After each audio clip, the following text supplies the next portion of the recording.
सब मिथिलावासी के गोर लागै छी। आइ हम एगो जानकी जी के जन्म से भजन गाबै छी। नीक लागि जाए तऽ हमर भजन कीर्तन चैनल के जरूर सब्सक्राइब और लाइक कऽ देबै।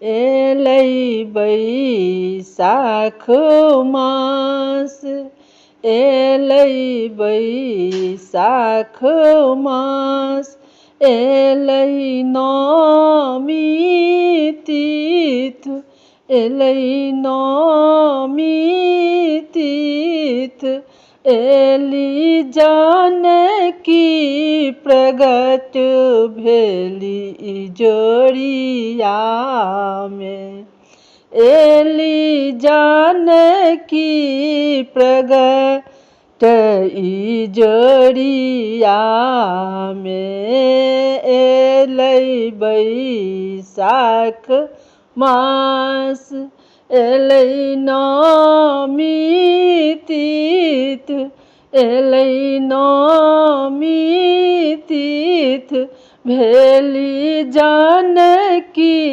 प्रगट इजोरिया में। धन धन जनक जी, धन धन जनक जी, धन धन जनकपुर, धन धन मिथिलापुर, धन धन भेली रानी सुनैना, धन धन भेली रानी सुनैना, एलै बैसाख मास, एलै नौमी तिथ, एलै नौमी तिथ, भेली जानकी प्रगट इजोरिया में। हिनकर रूप अनूप, हिनकर रूप अनूप, ई तऽ छथि देवरूप, ई तऽ छथि देवरूप, ई तऽ प्रगट भेली जगदम्बा